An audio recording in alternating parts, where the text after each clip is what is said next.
My name is Rebecca Archunapper. I'm the Regional Public Diplomacy Officer at the U.S. Embassy in Suva, and we decided to hold this webinar because of the restrictions on movement in Suva.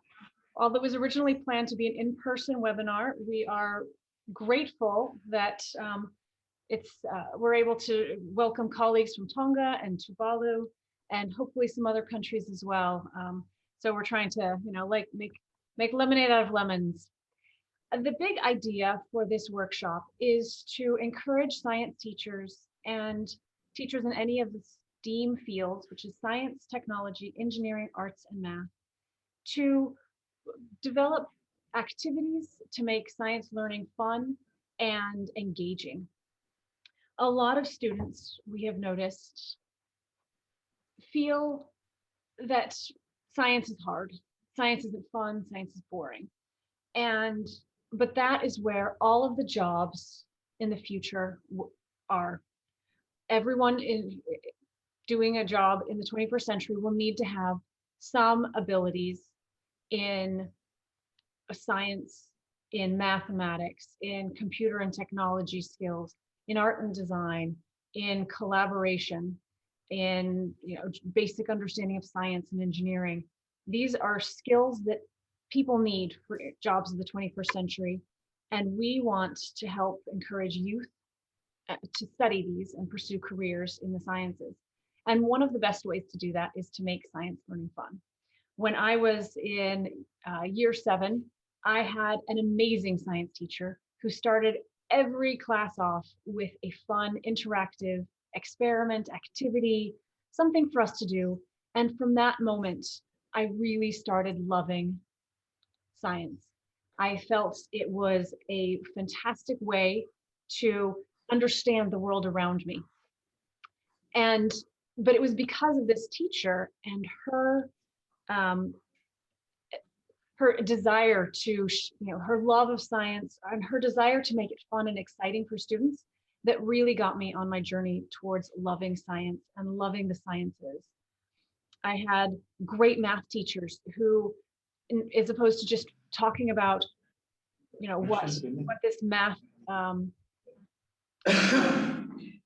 what math, how to work out a problem, how to do a quadratic equation, what trigonomic functions were, talked about how math could be applied and why it all mattered. So that is one of the reasons that we've done this workshop today. We want to inspire the teachers here to make science fun, engaging, encourage more students to pursue science activities. The outcomes, so we have been working on this for quite some time. For the past 2 or 3 years, the U.S. Embassy has been bringing groups in, bringing teachers in to work in our makerspace, and we have lots of fun toys. We have little robot kits, but we know that lots of schools don't have robot kits. We have electronic circuit boards. We have 3D printers and 3D doodling pens, and all kinds of fun things that make science fun. Kids love to come in, but we recognize that this is it's not really possible to scale up. While we have American spaces in all of the countries that where we are, we have these makerspace, we have these science tools, but it's still a limited number of kids who can play with them. So we recognize the need to come up with a booklet of activities that people could do anywhere, even without these fancy kits, without robotic cubes or coding machines, ways that teachers could make science practical and fun and engaging and hands-on. So the reason that we're having this workshop today is to inspire teachers to make science more and STEAM learning more hands-on, and to develop a toolkit, a bunch of activities that can be done anywhere. So we have, in the materials that we sent around yesterday, there is a Google Drive full of different ideas. There's one that's a list of websites that has a bunch of different STEAM and science activities that can be done. and um, there are a lot of lesson plans, there are a lot of activity ideas in that shared drive. And so over the course of the next 2-3 days, what we're asking every participant is to find something in there that's interesting, or if you have a hands-on activity that you already do, help share it with the rest of us. So we can make a booklet that we can share with science teachers throughout the Pacific. We plan to have an electronic version as well as a printed version, so we can get this information out there, just giving people ideas to make science learning fun. So in a little while, we have Dr. Riley will talk to, she is a STEAM educator, and I'll introduce her just before it's time for her to speak. Later this afternoon, we have some facilitators from Karkana, which is an NGO based in Nepal, but they do work all over Asia to make STEAM learning practical, fun, engaging for students. And so they'll run through a couple of the activities that they do to try to spark your creativity and your imagination. Because we want you to take your knowledge and share your love of science and STEAM learning with your students to get them excited about it. While a lot of people know that, science is absolutely, can be absolutely hard. Math is not easy, but if there is a desire, if there's a passion for it, they will put in the work. So please look, after we have this meeting in the morning with Dr. Riley, I encourage you to look through that Google Drive, look through some of the information there, check out some of the lesson plans, and maybe start working on one, taking a lesson plan that was developed someplace else in the world and seeing how it can be adapted to your curriculum and the materials that are easily available where you are. Tomorrow, after our session with Dr. Bertram, we will have a brainstorming session with everybody here on the call to see what kind of materials are available and to get you thinking a little bit outside the box about what can be useful materials for your science and for your STEAM activities. Because we know that a lot of schools don't necessarily have all the resources that we have here in our American Center, that they have in some schools in big cities. So we would like to have a good brainstorming session just to get your creative juices flowing about what are the resources that you can use to develop science activities, and then share your ideas with others. Throughout the rest of the week, so this afternoon, you'll just be a little bit more inspired. I sent over a list of materials this morning. If you have any of those materials, the Karkana facilitators will run a poll and see which activity they'll show first. And because they want you all to go through the motions of building something or seeing how long this is going to take. So they will run the shops this afternoon, and I want you to start thinking, what can we do? If you want to share 1, 2, or 3 activities by the end, if you share them with us, then we will collate them and collect them all in a book. If we have the opportunity to get together in person, or the next time we have an opportunity to get together in person, we'll maybe run through some of these activities together. So that's the big goal of this workshop, is to develop activities. So they're not necessarily lesson plans. They could be lesson plans, but they're not necessarily lesson plans. But there are activities that will spark imagination, that will get kids excited. Some activities can be done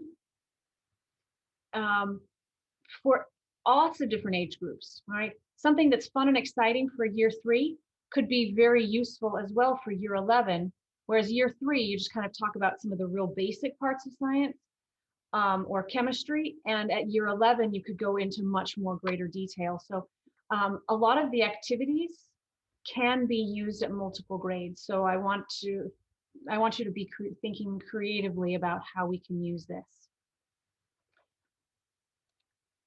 All right. We have about 15 minutes before Dr. Riley is set to begin. If we can run around and get a sense for Dr. Riley is on, but if you can introduce yourselves a little bit, so they can know who you are, that would be great. So let's start with the American Corner in Tonga. But you all have to unmute yourselves before you do this, okay? Okay.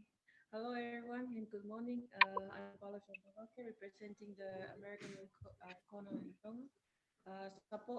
Josh is supposed to be in the Zoom, but she has class, so I'm here on behalf of the American Corner. Thank you. Nice to meet you all. Great. Safili?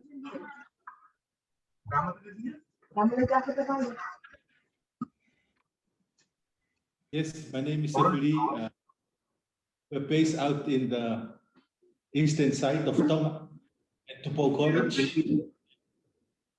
3 colleagues teaching agriculture and science.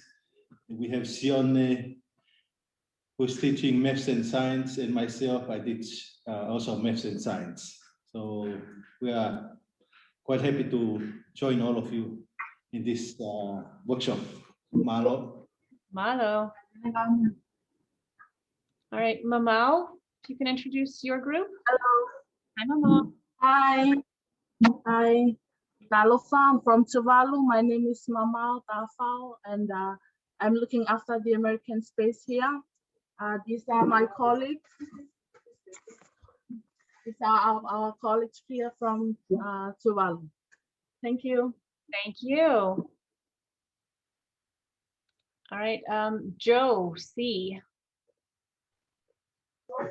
Good morning, everybody. My name is Joe. I'm joining in from Fiji here at USB. Welcome, Joe.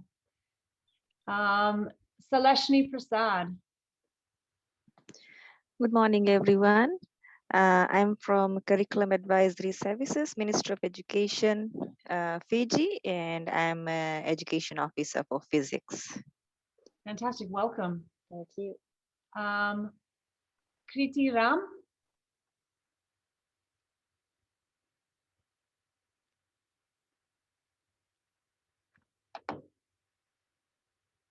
Okay,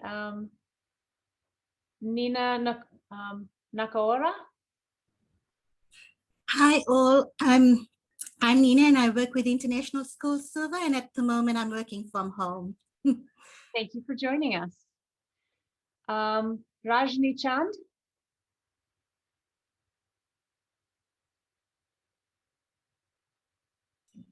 Good morning, everyone.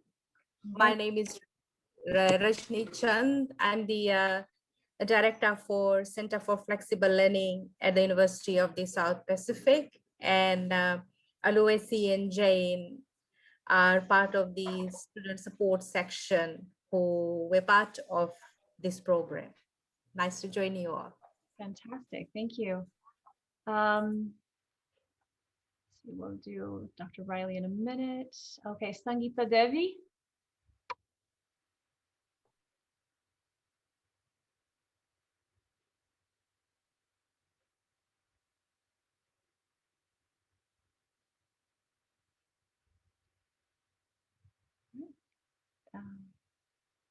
Thank you.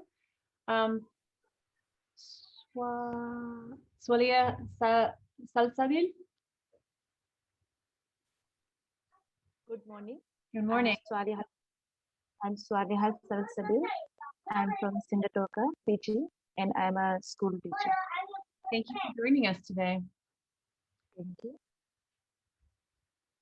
Is there anyone else who hasn't had a chance to introduce themselves?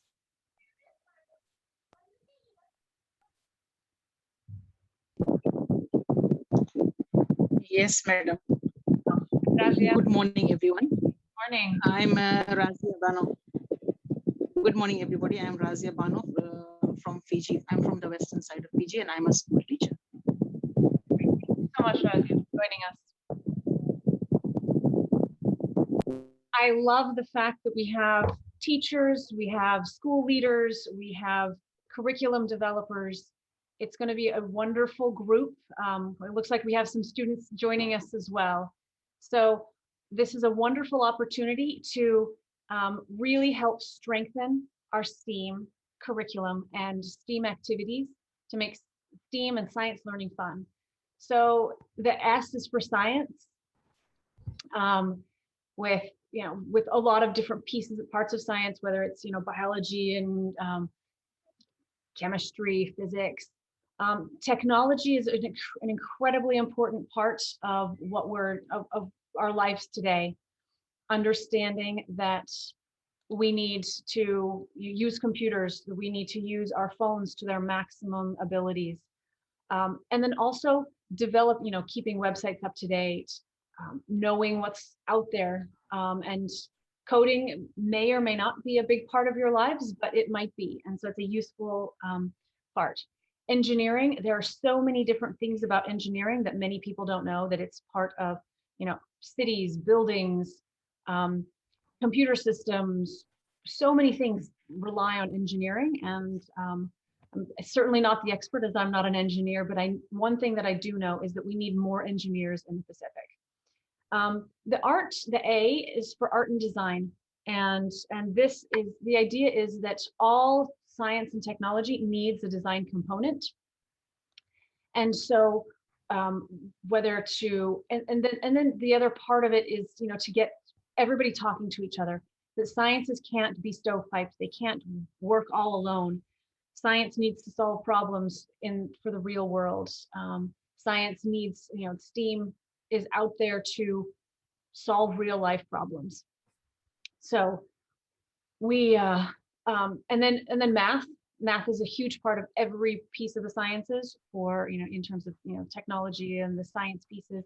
All the research requires, important math. And then we also definitely need more mathematicians, more economists, more people who have a really good understanding of how math influences the world. So we really hope that you take this opportunity to make STEAM learning fun. All right, now I'm going to, let's see. Oh, we have a few more people to admit, and we'll let the new people introduce themselves, and then I will introduce Dr. Riley. So, Francis, I don't think you introduced yourself to begin with.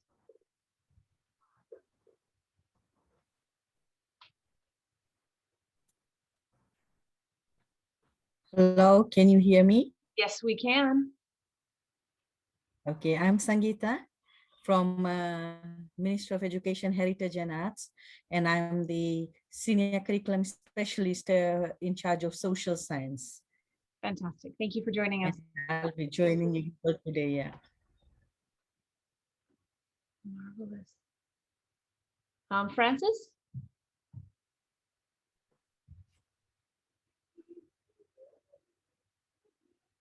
Or anyone who did not introduce themselves beforehand, please just join in.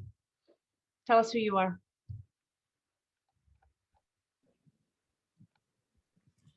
Hi, can anyone hear me? Yes, we can. Hi, I'm Oliana from the University of the South Pacific, and I'm really looking forward to today's session. And we are glad to have you here. Thank you so much for running your great STEAM workshop earlier in the year. I think we'll have a lot to learn from you too. Thank you. Thank you. Welcome, Becca. Hi, can anyone hear me? We can hear you, Francis. Thank you. Yes, thank you. I'm from International School Suva, and I'm a library assistant there, and I'm looking forward to learn as much. Thank you. Good morning, everyone. Good morning, Ruth. Thank you for joining. I'm Ruth Koilamo of the Curriculum Development Unit with the Ministry of Education in Suva, and I'm pleased to be part of this workshop. Outstanding. Well, thank you all very much. Anybody else needs to introduce themselves?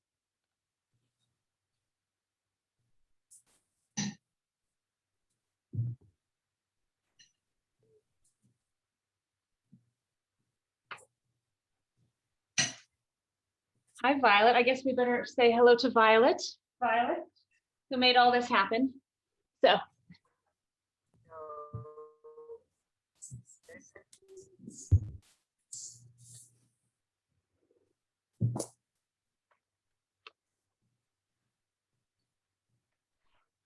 Right. So I would like to thank all of you for taking the time. I know this is a tough time in Fiji and it's complicated everywhere else. So thank you very much for your time and joining us today. We rely on your expertise and your passion for science and STEAM learning to get us through this next little while and to build the youth of the future. So thank you all for joining us. Thank you for what you do. It's now my honor and my privilege to introduce to you Dr. Sheila Riley. She's going to be our keynote speaker this morning. She is the principal of Nathan Hale High School in Tulsa, Oklahoma. She began her career in business, specifically adult learning, and this led her to pursue her passion in the education industry. She has been a teacher, an assistant principal, and a principal at every level of education, from elementary to college, and is considered an educational innovator, as well as a catalyst for changing the fundamental structure of learning. Through strong faculty-student relationships and personalized learning, she was instrumental in designing a vision for a new way for students to experience high school through the Hale Beyond program. Through this program, Dr. Riley introduced a new virtual reality lab, coding and STEM classes, and a makerspace for students and adults in the school library called the Fab Lab. While Hale Beyond started as a pilot specifically for underserved students, it is now available to the entire school.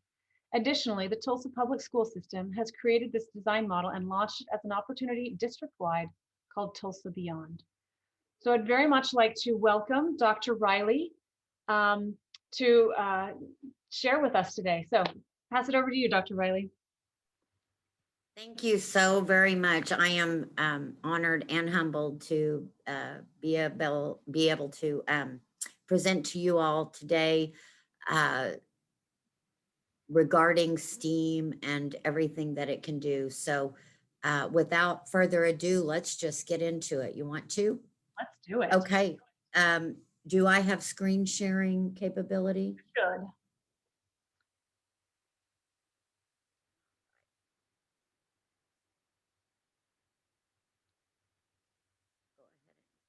Going.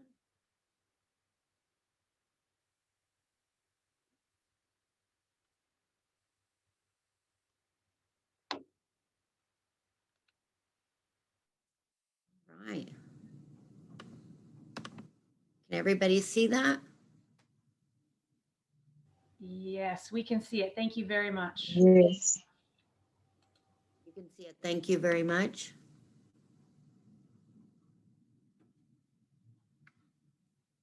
Hang on.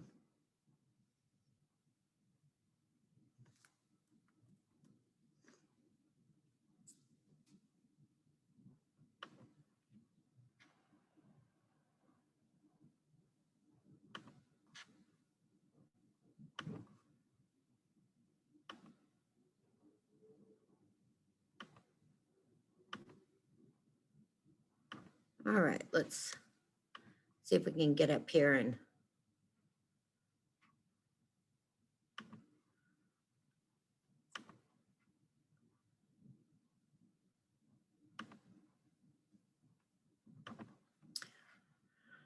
okay. So what are we seeing now?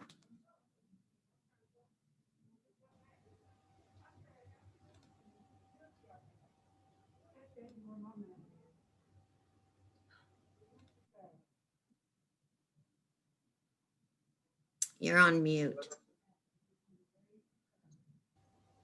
Can you see the PowerPoint that says STEAM? Yes, it's there. Yeah, we can see it. Yes, we can see it. Okay, all right, good. Well, we'll get started then. So some of today, I'm gonna go over what my objectives for the day will be for you to learn, and also we will talk a little bit about what the importance of STEM and STEAM are in our schools. Hopefully, and understanding some of the misconceptions overall, but also the needs for implementation in our schools. And then finally, I'll wrap up with sharing with you a little bit about an experience that I went through in providing an opportunity for STEM at the high school level. One of the first that I was ever participating in, be more encouraged, motivated, and inspired to create and implement more STEM opportunities for our students, because after all, that's what we're here for, is to help our students to be successful. So if you think about it and you look at STEM just in its simplest forms, you have science, which is the study of nature, behavior. These are often based on observations, our experiments, measurements, and the formulation of laws. If you look at the simple definition for technology, it's a branch of knowledge that deals with the creation and use of our technical means and how they correlate and interrelate with our individual lives, our society, the environment we work in, all of those things.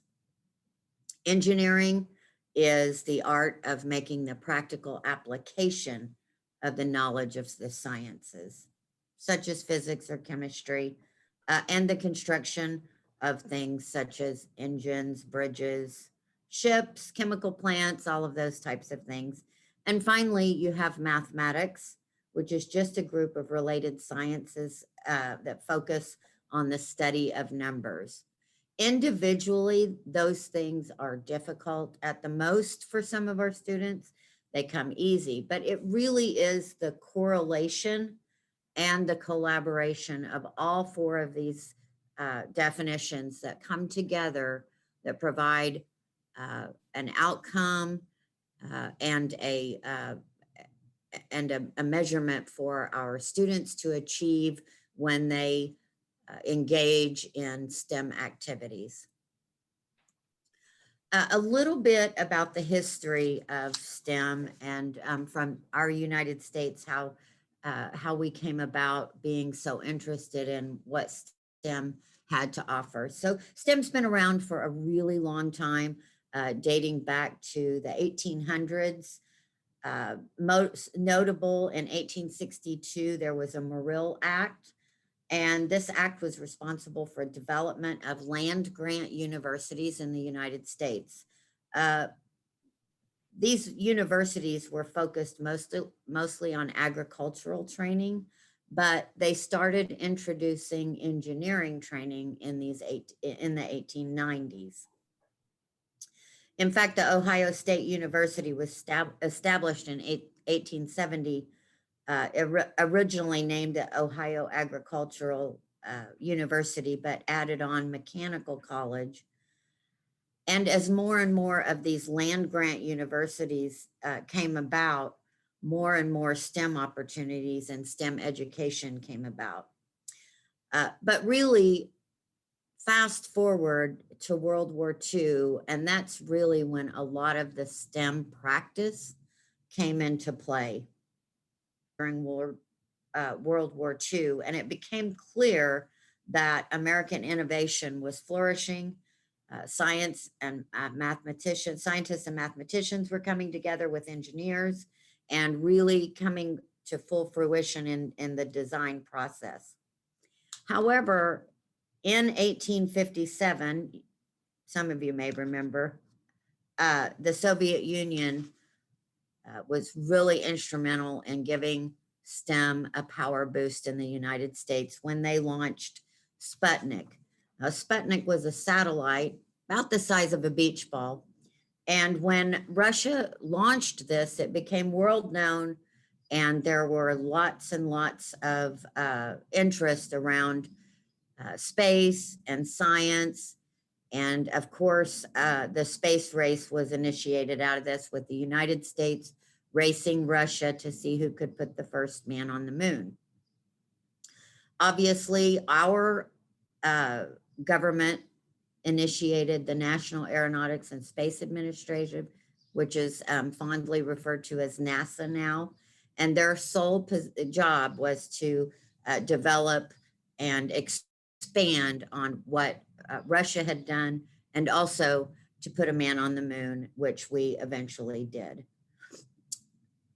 STEM was finally an initiative created by the National Science Foundation that really made STEM a specific pathway for both educators, students, and careers.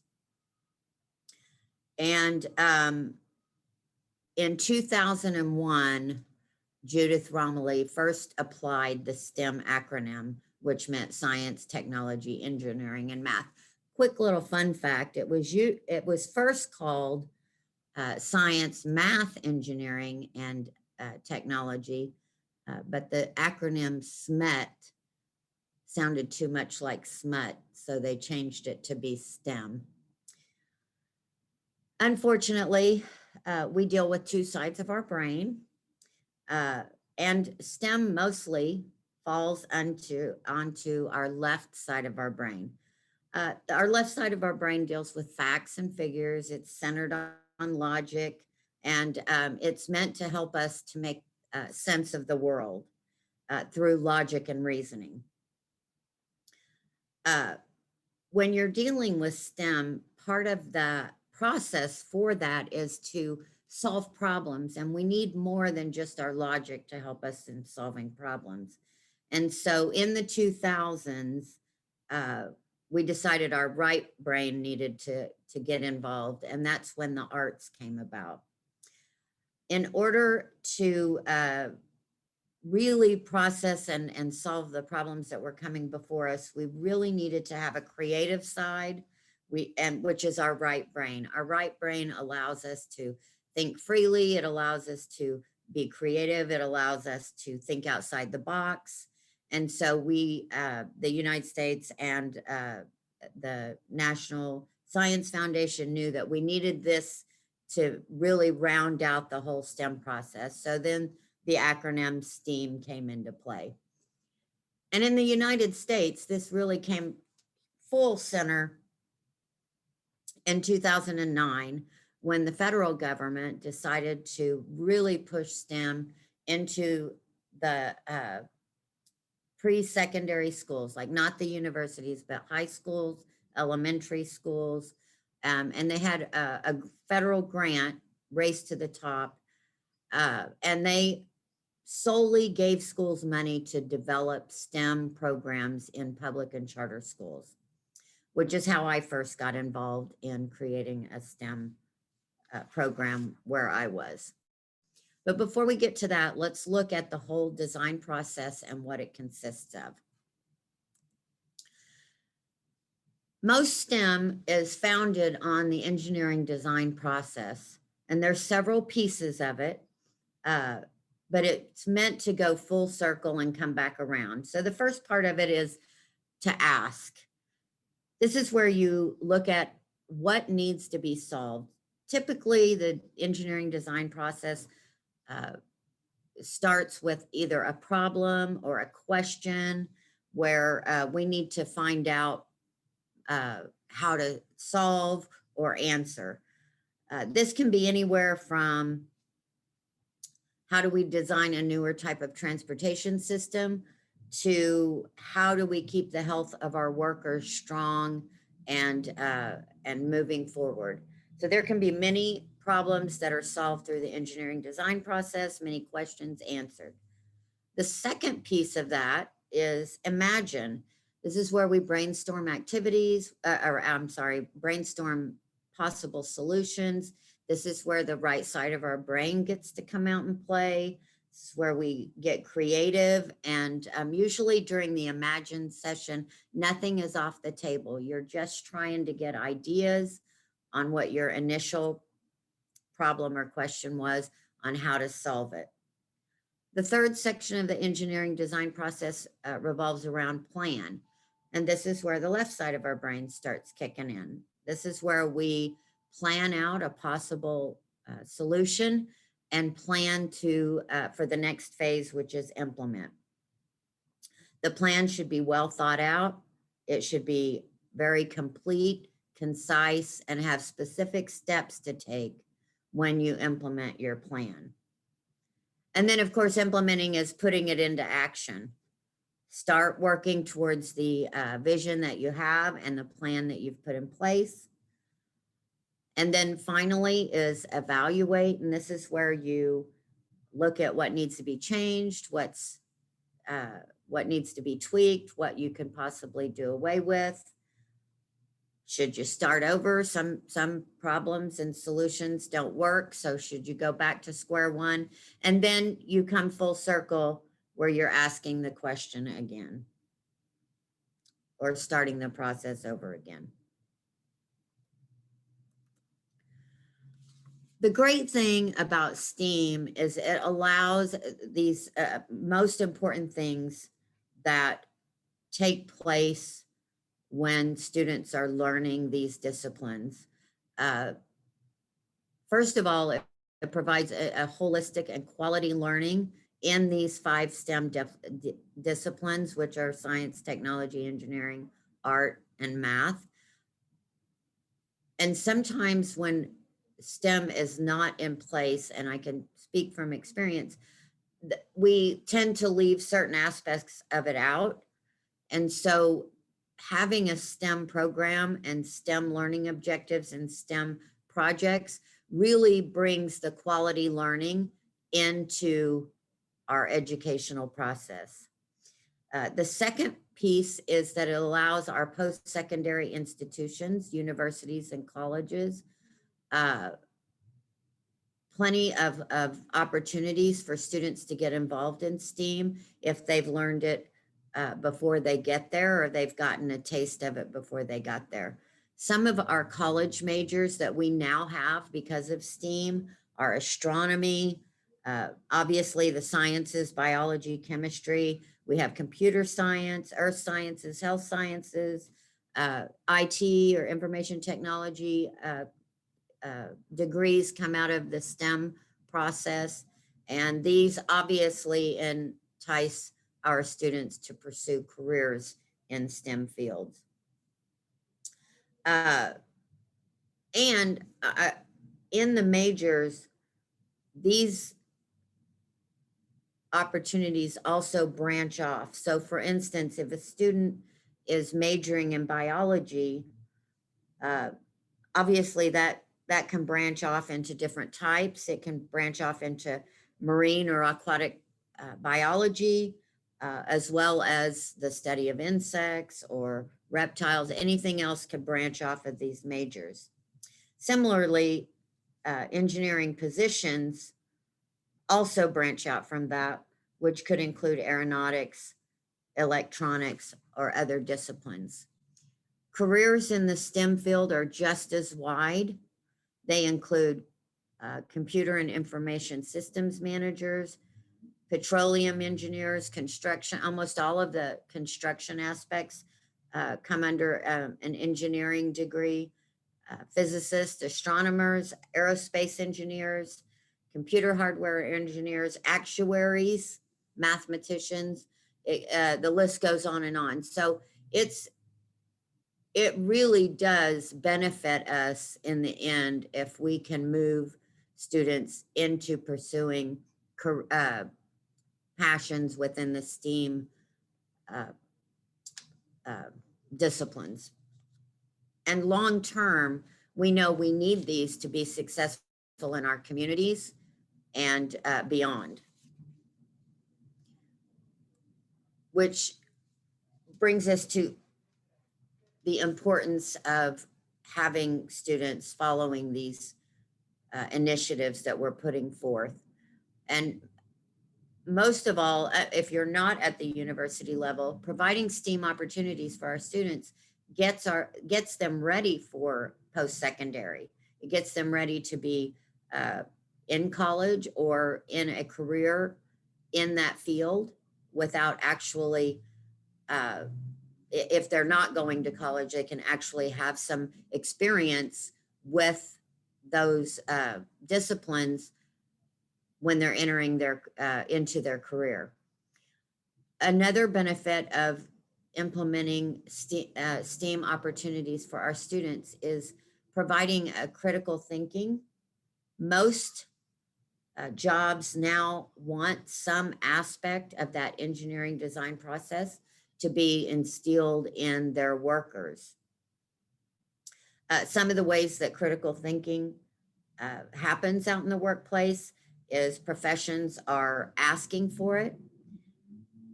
Our decision-making improves by using a process to think through problems. Most critical thinkers are happier because they feel like they can complete a design process. Usually our critical thinkers are very well informed because of the research involved. And also it encourages self-reflection, and many opportunities that we have found through research is that if a student or a worker can self-reflect on the job that they're doing or the work that they're doing, they're better prepared to improve along the way. And finally, it ensures that we have a future in an incredibly and increasing competitive global economy. We know that a lot of things come out of the disciplines that are in STEAM, and that we absolutely have to have those if we are going to, one, compete globally, but also if we're going to get along globally. Those things help us in having a common language to speak, and they also help us in working with each other. Some of when implementing STEAM, there's often some misconceptions that are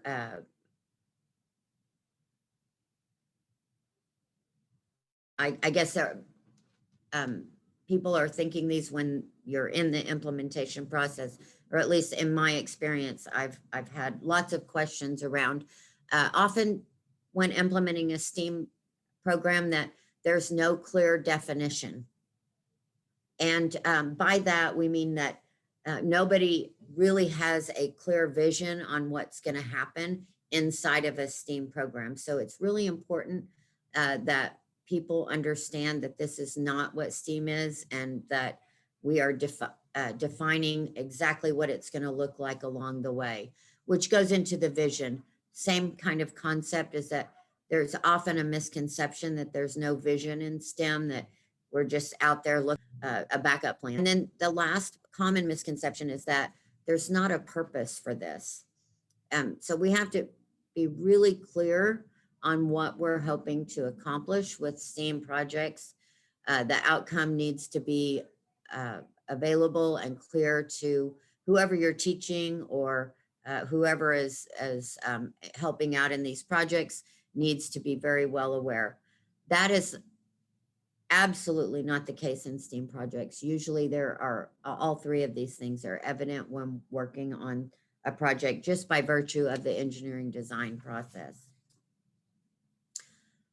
Some of the challenges that I had in working with STEAM and implementing STEAM go outside of what the school has a active role in, but it's still important when you are working on projects that move towards this line of thought.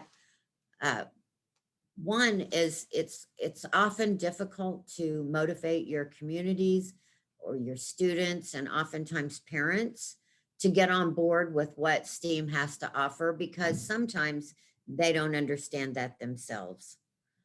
They are not sure, and they're unsure of what the outcomes will be. So it's really a challenge that you have to overcome by making sure that you're clear on what you're trying to accomplish with a STEAM initiative. Clear educational goals and assessments. We'll talk in a little bit about my project, but one of the challenges was making sure that the target wasn't constantly moving. In our first year, it felt like every few months we were changing gears. And so one of the biggest challenge in creating and implementing projects is that you have an educational goal, and then how you're going to measure that so that everybody's on the same page. Another challenge is having teachers that are steeped in the content. If the teachers don't understand the content, then it becomes very difficult for them to engage in the projects. So that was a challenge, is making sure that all of the teachers were very well aware of their content and how it fit with the other types of disciplines that they were working with. So for instance, my Algebra 1 teacher knew Algebra 1 very deeply, which allowed her to help with the physical science because a lot of the standards are the same. Resources also, I think I heard somebody speaking at the beginning, resources are huge. When we first implemented, we had to go out and find stuff that would help us with our program because we didn't have the resources. And so making sure that before you start a project, the resources are there or you have a place to get those is really, really helpful in seeing these projects through to fruition. In one of ours, we had to stop a project midway because we were waiting on resources to help us. Another challenge is that often, at least here in the United States, there's not an early start in science education. Often we focus on literacy and math skills, but science and the social studies aspect of it are often very limited in our younger students. So oftentimes in middle school and high school students are really just starting to get involved in the sciences. So we had to really work hard to get some of our younger educators to get on board with teaching science. So students were a little bit more versed when they came into high school on how some of the disciplines in science worked. And then finally, communication, coordination, and collaboration. You have to have people who are open, who are not afraid to make mistakes, who are not afraid to share those mistakes, so that you can continue to move forward. We call it fail forward here, but if they're not willing to make mistakes and learn from it, it can become disastrous in implementing projects, especially with students. There's always something that's going to go wrong, and we just have to be prepared to work through it. But that can only happen if you have great people who are willing to go the extra mile and get it done. Some other common pitfalls that we have in implementing STEAM projects are, again, math and science teachers lacking their subject matter knowledge. And this is a little bit different than the one before. One is they have to be steeped in their own content, but the second one is that they have to understand the other 4 disciplines and be willing to learn about those as well. If you have somebody who's a science teacher and that's all they want to be as a science teacher, and they don't want to get involved in math or technology, then that becomes really difficult to move projects forward. Lack of alignment between the standards. I think we just spoke a little bit about this, but assessments between elementary, middle, and high schools tend to be different at each level and what they're measuring. For instance, in middle school, they measure more in literacy and math, where in high school, we tend to measure all of the core subjects, which are math, science, social studies, and English. So students sometimes tend to not take those subjects as seriously as they would in opposite areas. And this often leads to a discombobulated K-12 STEM system. So it's great if you can get your elementary, middle, and high school all working towards the same outcome for students. And then finally, technology. We love it and we hate it. It can be great, except when it's not. And oftentimes technological glitches get in our way of seeing projects through to fruition. And so it's really important to try and test those out before you begin.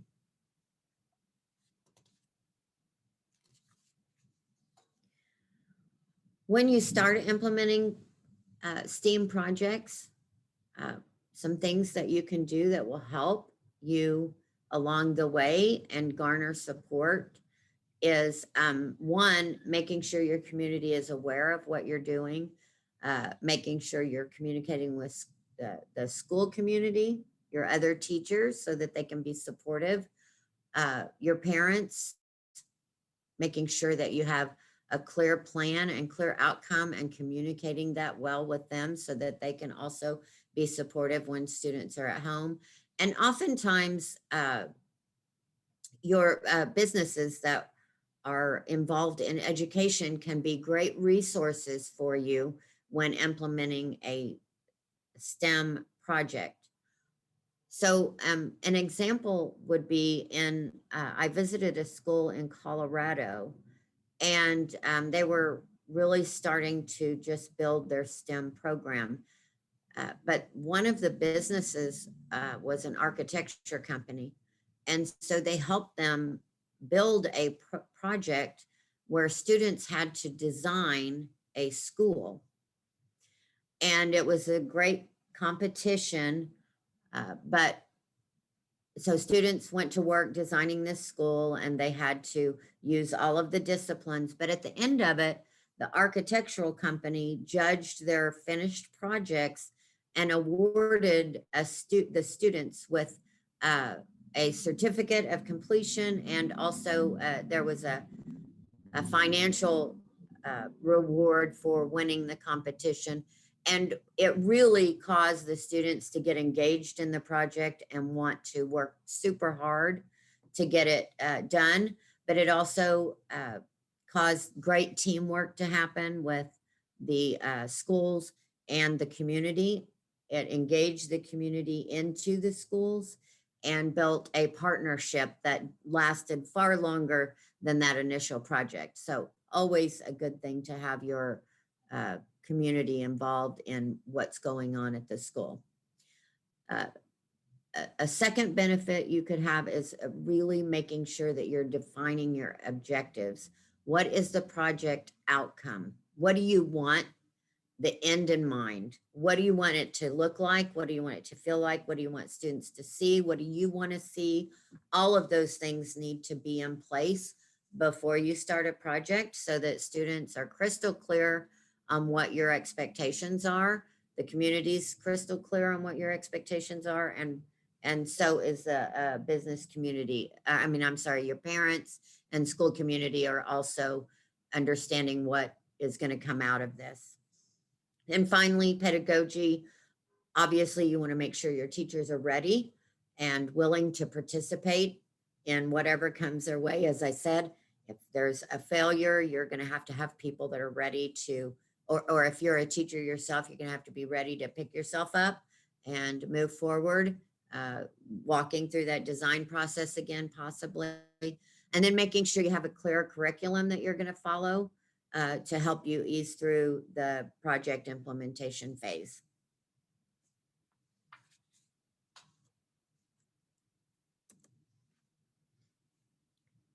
These are some things that will help you, and it will garner more support, resources, and participation in your programs. Obviously, developing positive images of what happens during your STEAM projects. We had a student in a STEAM program in Tennessee who had just happened to be having knee surgery when she started high school. And one of the projects they had was to solve a problem. And so she worked through the design process for her knee surgery, one of the things that the doctor had said is that right after surgery, there would be some pain in her knee because the bones would be rubbing up against each other. So through the design process, she worked through and actually developed a piece of plastic that they can put in your knee when they do surgery, and it dissolves on its own as your knee heals, but it really decreases the amount of pain from your bones pressing up against each other.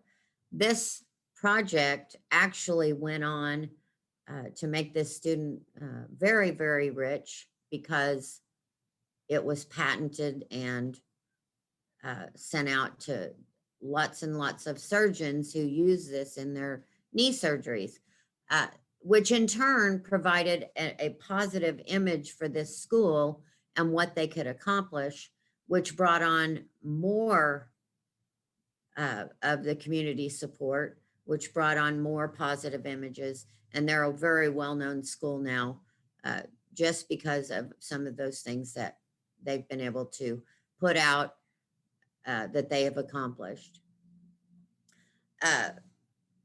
It also helped link the importance between education and giving back to the community. So our hope is that our students have a great experience here, go off to college, get their career started, and come back and give to the community, just like we did and our parents before us. We want students to stay where they are and give back. And we want them well educated when they do that. So promoting the links between what well-educated students can do for the community is also equally important. And then making sure that students know what STEAM professionals do. We talked a little bit about the careers.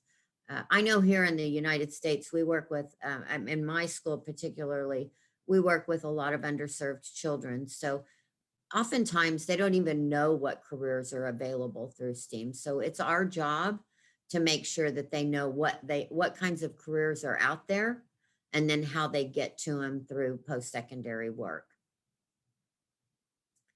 We also do a lot of focusing on girls.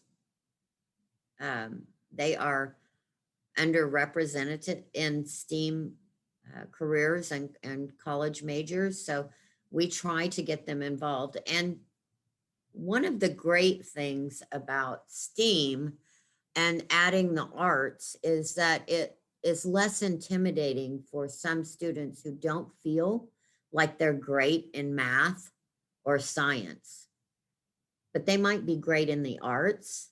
And so showing them how the arts relate to math and science, for instance, when you're looking at shapes, that's a direct correlation to geometry. When you're looking at the nature, that's a direct correlation to your sciences. So making sure that we are advertising those things and focusing on the students that we want to be involved in those programs.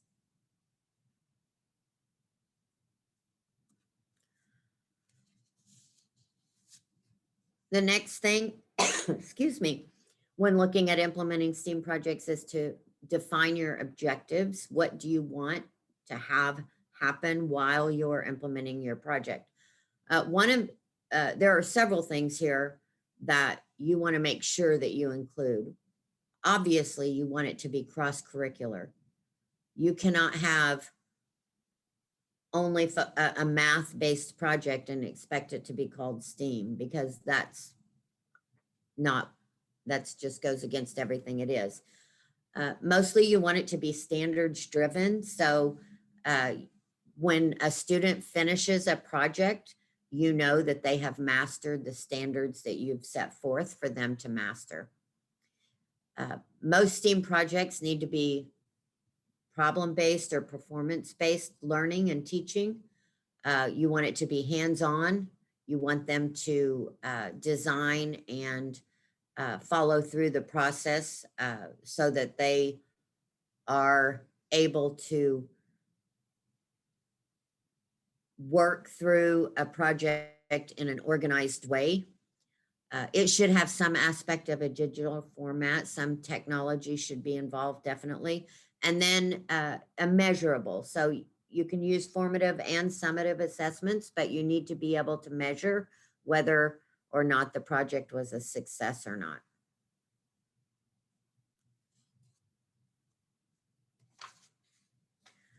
And finally, you want to ensure the proper pedagogy. You need to make sure that teachers are well trained on what they're going to be doing.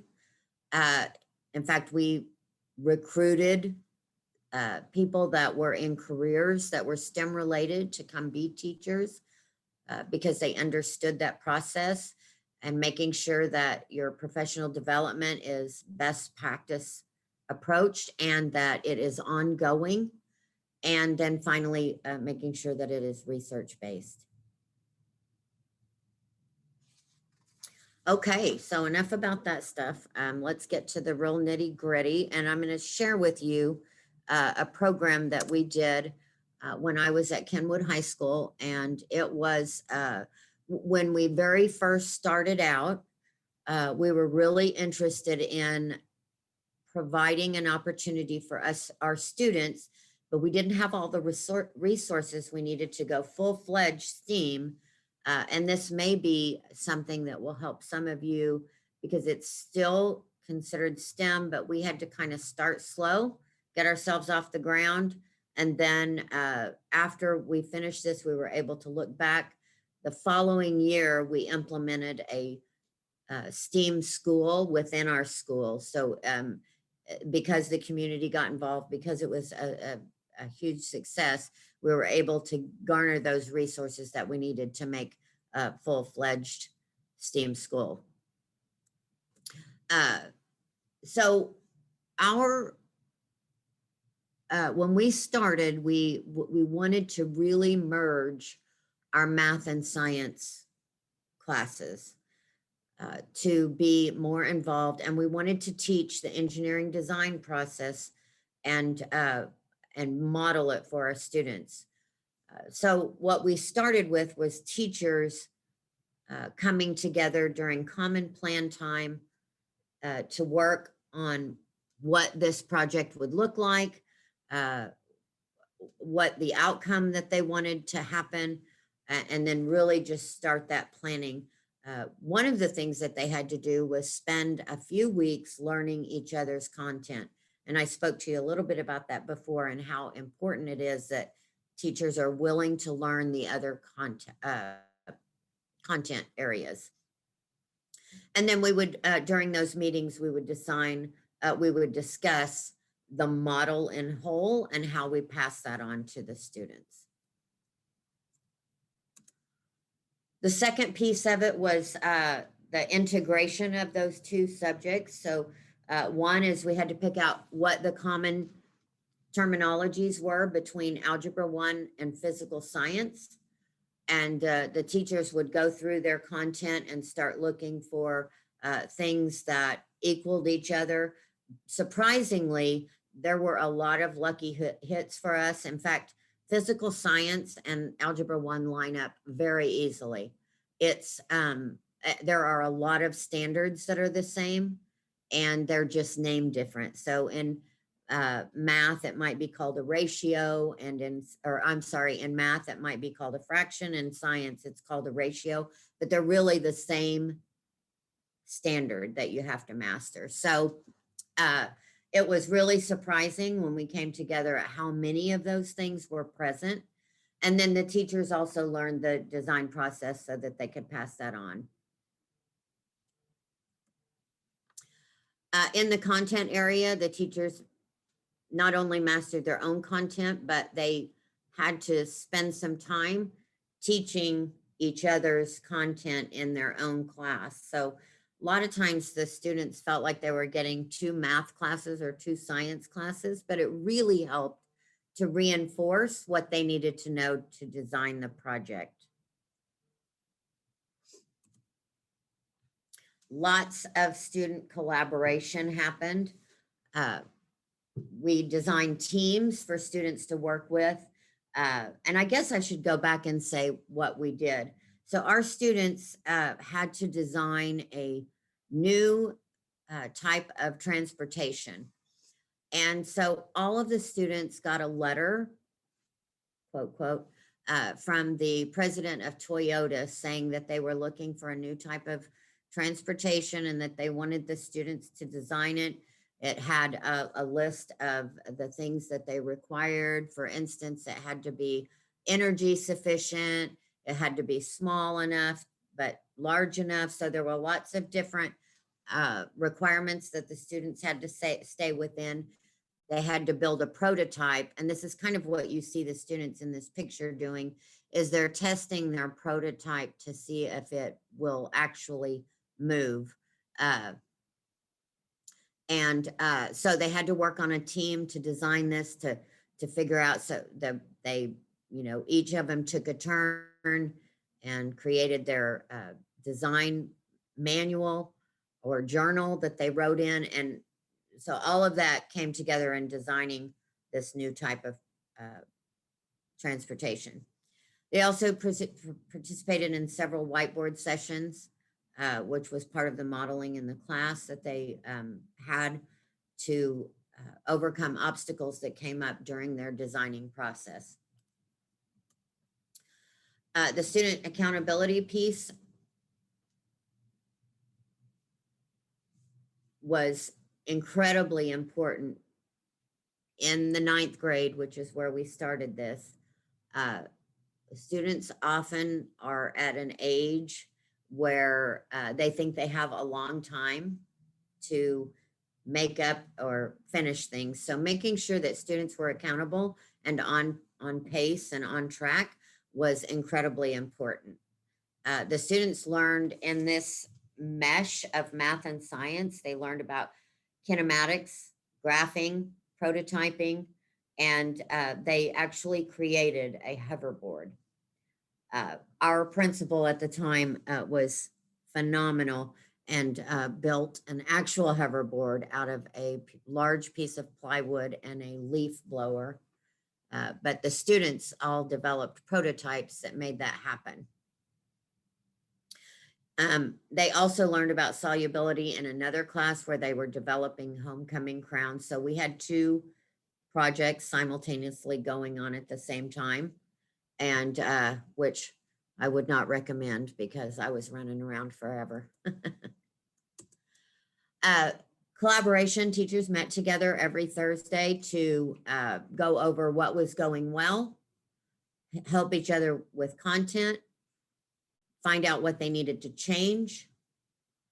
The other thing that we had going for us is these teachers worked really well together. So oftentimes, even when they weren't required to meet, they had small meetings in the hallway to discuss a student or what they were working on that day, or an objective that they were going to reach. And they would ask each other for their strengths. So if one teacher was really strong at teaching solubility, then she might go teach that class for the day while the other teacher switched with her. And so they really got along well. And it was also very important for them to be able to meld into what was needed for that particular process. So it was really good for us because we got those teachers and they worked so very well together that they were not, they received constructive criticism well, and their sole outcome was to make sure that this project was successful. Some of the reflections we did after our initial project was during the next year was how we could use the engineering design process to improve on the integration between the content areas. We also found that it was incredibly important for us to integrate the engineering design plan much earlier in the process. Almost from day one, we needed to start talking about that process and how it worked. And then also reminding students of what the STEM challenge was during their ongoing lessons so that they could constantly be reminded of what they were supposed to be working for and towards.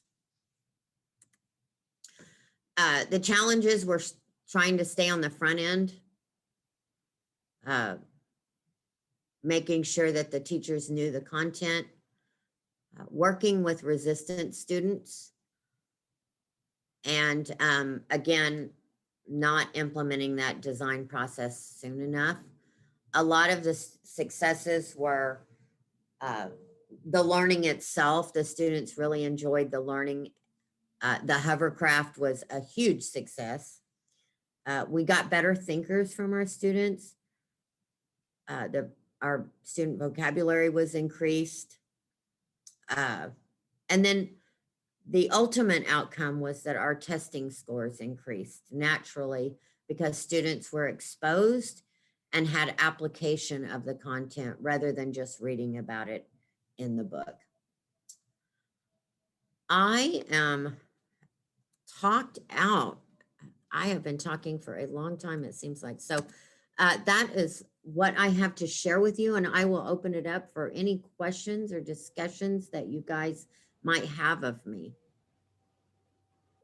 All right, well, thank you so very much, Dr. Riley. I'm sure we're all excited to hear, and it was really fun. And these are the types of stories that I would like a lot of our teachers to have, to be excited, come up with these projects and get the kids excited.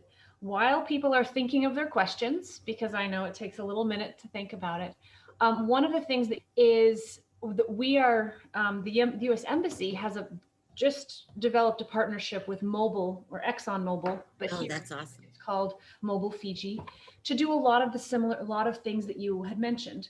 One of them is to have, for the younger grades, have them do field trips, and for the middle and high school, coming up with a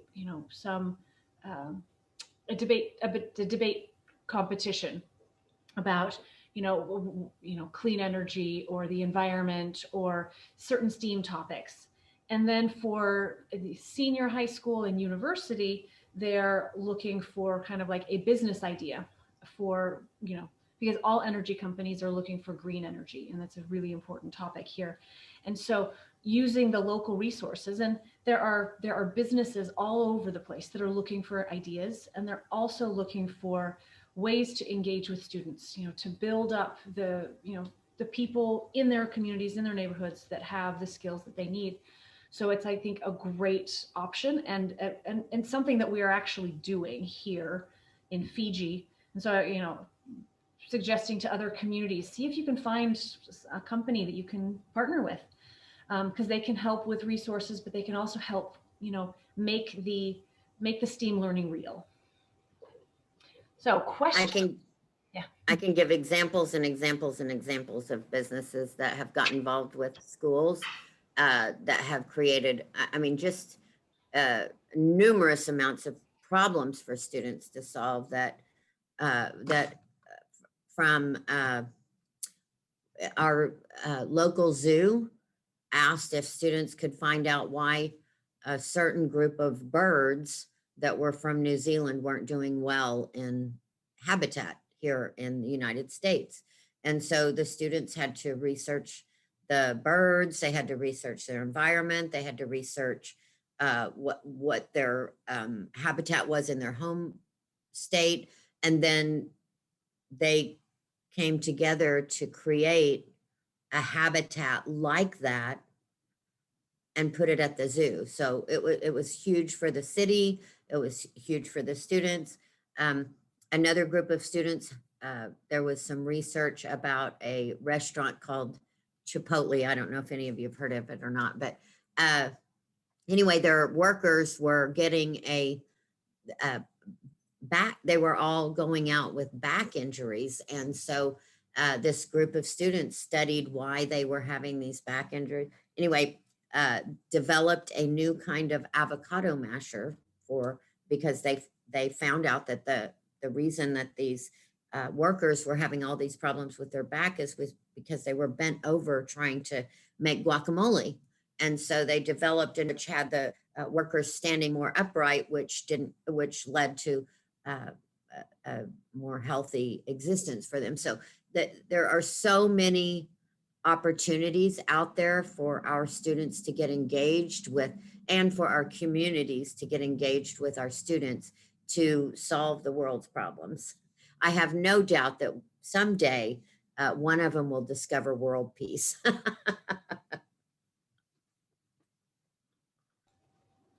Marvelous. So do we have questions from any of our participants? We have about 8 minutes in this session. So if anybody has any questions, please, she's a wonderful resource.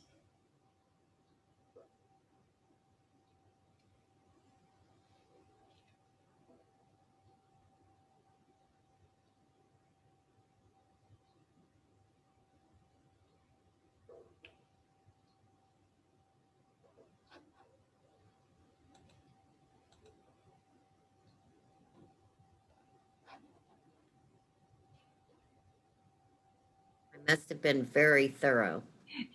Can I maybe ask, let's see, Oleana, do you think you could share with people a little bit the really fun and successful STEAM camp that you held earlier this year? Yeah. Can anyone hear me? We can hear you. Okay.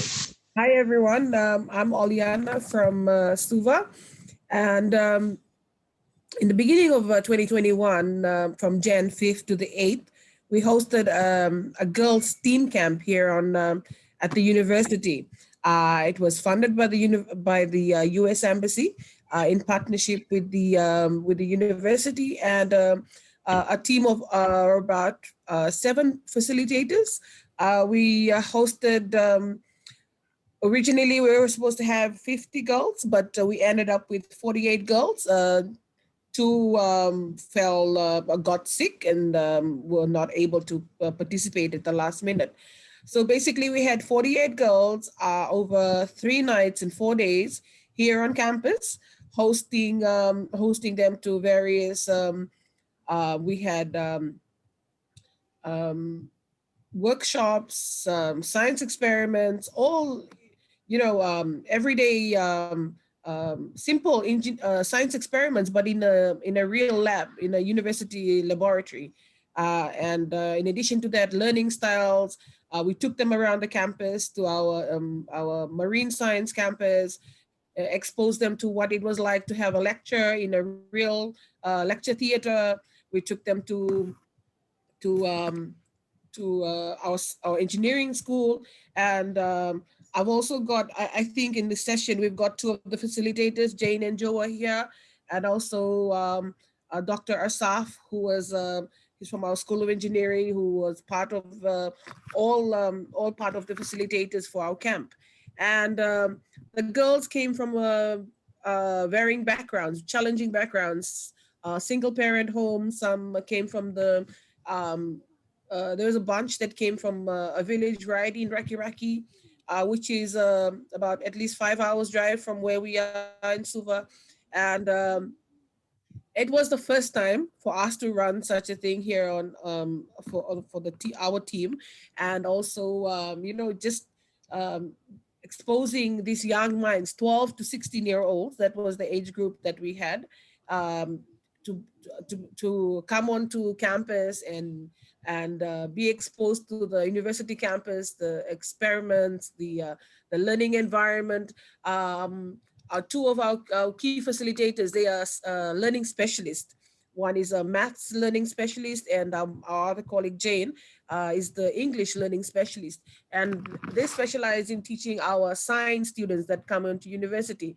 So we could, and we also had our teaching assistants who are chemists that were facilitating the science experiments. So all in all, it was a very successful camp, and I agree to Dr. Riley. It was 48 girls, 3 nights and 4 days. It's draining, and but it was very exciting. It was the excitement. Even it's we had very long days. 5 o'clock wake up sessions right up till about 9 p.m. at night, and our in our dream is to be able to host this kind of camp, year in, year out, all across the region. The dream is very big. Yeah, God willing, that will happen. Thank you. That is amazing. It was truly impressive. So thank you very much, Oleana, for sharing that with us. It was a super inspiring program, and we hope to do more of those. But I also want to encourage people, not every program you have to do has to be gigantic. It can also be a fun 15-minute activity that sparks some imagination. So tomorrow, our speaker, Dr. Bertram, will talk a lot more about some really creative activities that we can do to spark some interest in the students. Because we're out of time, if anybody has any questions for Dr. Riley, please email them to me and I will compile them and send them to Dr. Riley and get you your responses back, okay? Because since we are out of time and it's also pretty late for Dr. Riley. Thank you so much for your time. Thank everybody for participating today. We are looking forward to, thanks for participating this morning. This afternoon at 1:30, we'll reconvene with our facilitators from Karkana to go through some building projects, making something. We're gonna make a car or a plane or I'm not sure what, but we will see this afternoon. It'll be exciting for everyone. So again, thank you very much, Dr. Riley, and thank you everyone for participating today. We'll see you later today. Thank you. Thank you. Thank you.